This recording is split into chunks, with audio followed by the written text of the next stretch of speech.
When I look back, some of my shots in my preliminary tasks weren't great at all. I mean, like a particular shot I really hate is one where Mac crosses the room to sit down, and it's really awful because it's just so far away and it doesn't focus directly on the character, and I just hate everything about it really.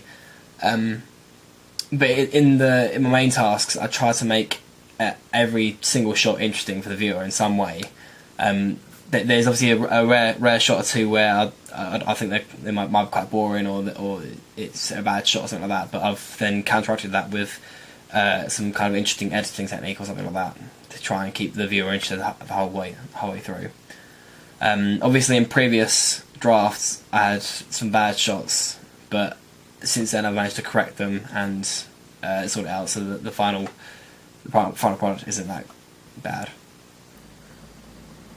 In my preliminary task, I don't think there's any bad editing as such, but there's nothing really sort of special about it either. It's all really just simple cuts, and there's nothing, of substance to it.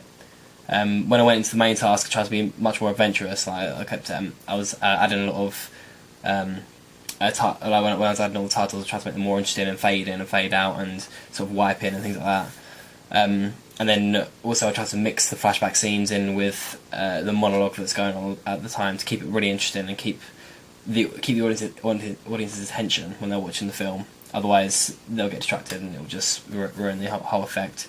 And the opening of the film has got to grasp the audience straight away. I think the mise en scène for my preliminary task is just awful.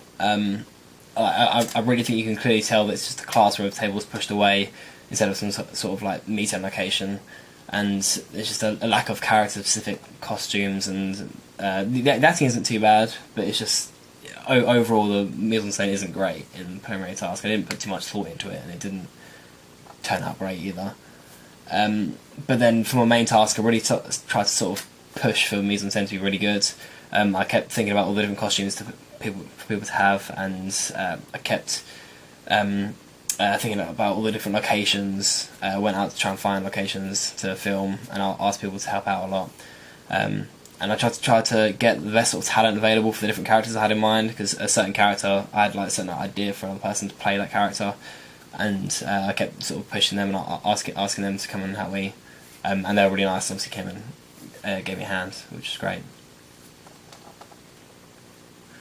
In the preliminary task, the sound mixing was really simple. It was just a few changes of volume here and there, just to account for the different volumes and things. Nothing was really great about it. It was just really simple stuff. But then when I went into the main task, I then I recorded my own music soundtrack to be mixed in with the cross-cutting scenes, and then I also added like an echo effect for the flashbacks that I used later on.